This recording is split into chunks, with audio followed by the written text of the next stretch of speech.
Hello and welcome to this, our 10th lecture in the series for our course on drought. My name is Richard Byron Cox. I'm head of the UNCCD's Capacity Development and Innovations Office. For our lecture today, our 10th lecture, we will discuss the questions of the severity, frequency, spatial extent, and intensity of drought. So let's begin with severity. Well, when we talk about severity of drought, what we're really talking about is how does it affect us great in one way or the other, how greatly it affects us as human beings and the environment as a whole. Okay? And from that standpoint, in the science, you would see that they have classified drought in various ways. And they have four basic classifications. Firstly, there's what is called a meteorological drought.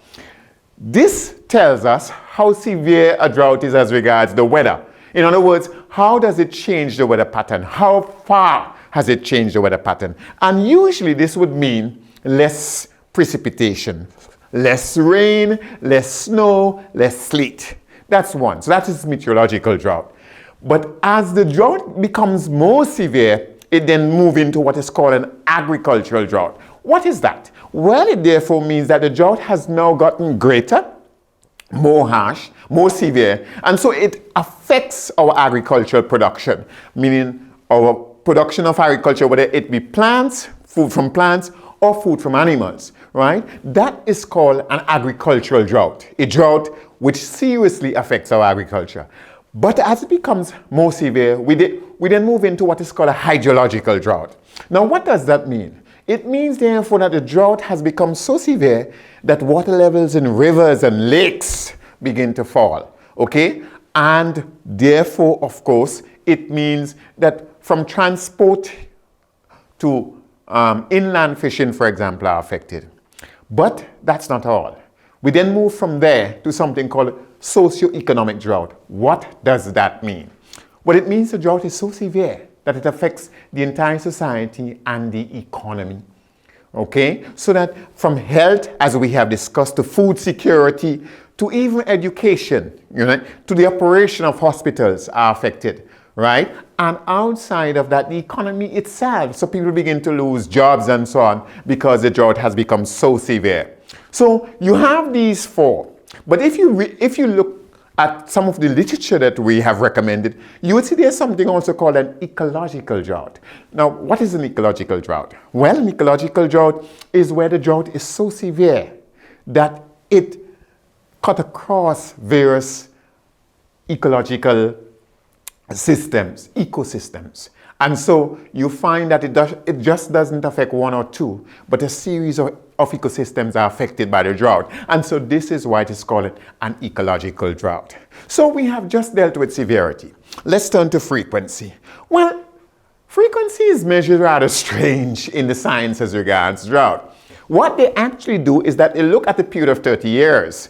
And in those 30 years, they then measure what is called the precipitation over that period for a 6 months period, so that you have a measurement of how much rain or sleet or snow. And if on the average it is less than -2, then we know how frequent a drought is from that measurement.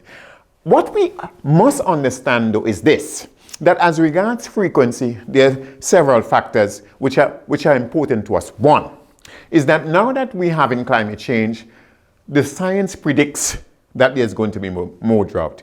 Two, because of climate change, areas that didn't suffer from drought might now suffer from drought.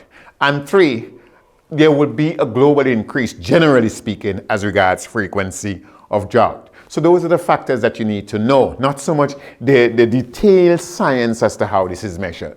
Okay, now let's turn to spatial extent of drought. And spatial extent of drought is also measured rather strangely, in my mind at least, when we use the science. What it actually does, what does this mean, is that the percentage of catchment which is affected by a drought. In other words, the amount of water that you could have collected, right, from the rain or from snow and so on, the percentage of that, if that begins to decrease and significantly decrease, that is how we measure the spatial extent of drought. and not necessarily the whole area that it might cover. No, the issue here is the issue of catchment as regards water.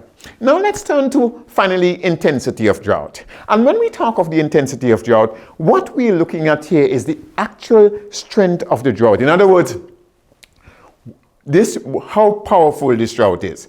And to answer that question, we must look back at what really causes drought. How do we define drought? And the first thing we see here is precipitation. So when we talk about intensity, the less the precipitation, in other words, the less the rainfall, the less the snow, the less the sleet, then the more intense the drought is. That's the first. Secondly, we look at something called soil humidity. What do we mean by soil humidity? Well, we actually mean this. How much water is in the soil, okay? And the drier the soil is the more intense the drought. Thirdly, we look at the situation of the condition of vegetation.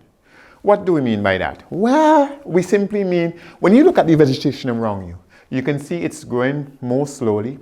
It is drying up, okay? It needs water.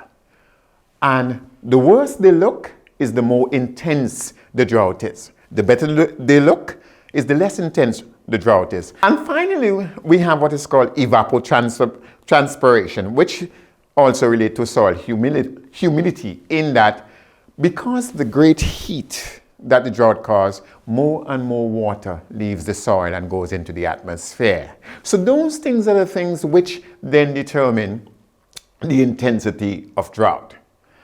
For our next lecture, we would look at the question of drought in relation to the Sustainable Development Goals. As you know, there are 17 Sustainable Development Goals which make up Agenda 2030. We would look at how drought affects those. Until then, let me remind you, you should read the recommended materials that we have. Also, I want to remind you that you can always ask us for any help via telephone or via email. And finally, we would be glad if you can share this course with everyone in your network, because drought is everyone's business. Until then, I'm Richard Byron Cox.